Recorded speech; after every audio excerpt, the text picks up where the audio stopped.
देशों विदेशों में उनकर पूजा होत है। गिरजा माई से जाए के सखी सहेली कहने गिरजा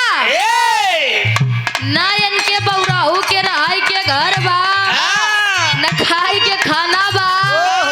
न पहने के कपड़ा बा ऐसन का देख लू बहन बतावा अच्छा खासा महल में जिंदगी काटत रहू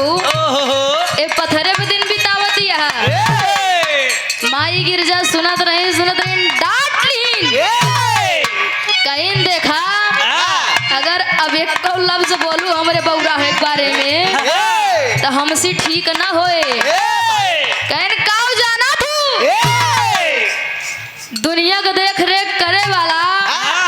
ना तो के नाथ भोलेनाथ तो उनके बारे में ऐसे बोलत या कहीं सुना हमारे बौराऊ आहा कैसे तब बतावा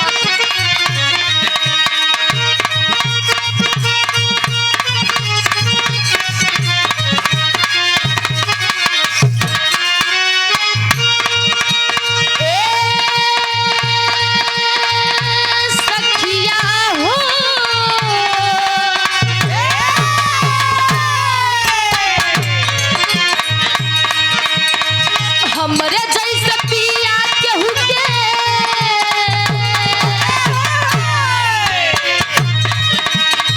हमरे जैसे पिया केहू के पिया वह न बाटे यारा बंगिया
चंद्रमा जी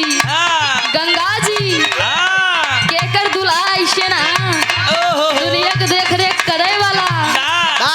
भाई गिरजा और बताओ थे का कहे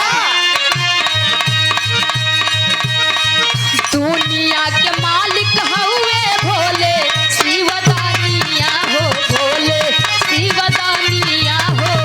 रक्षा करे पूरे सारा सारन हो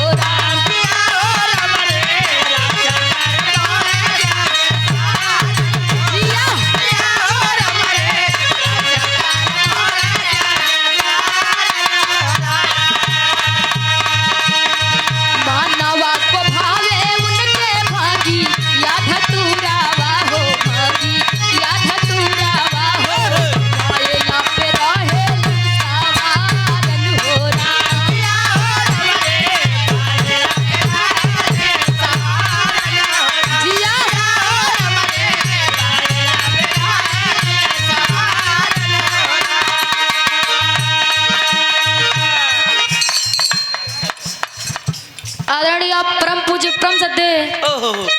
हमारे धर्म के चाचा आदरणीय श्री शोभनाथ यादव चाचा जी की तरफ से 101 रुपए का महान आशीर्वाद पहुंच के पलेगा।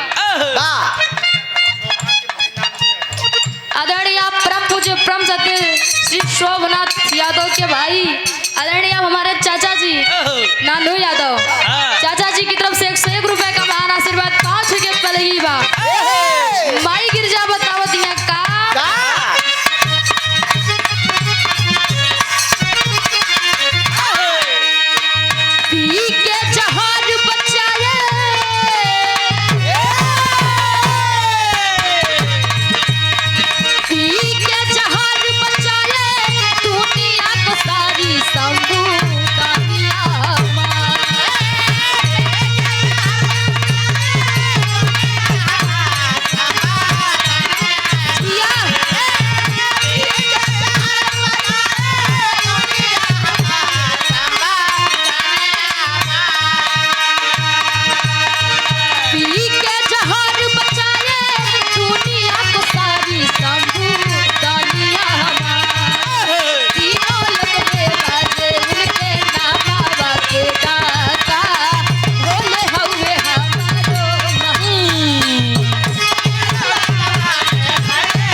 कुछ हो ही जाए। हाँ भाई का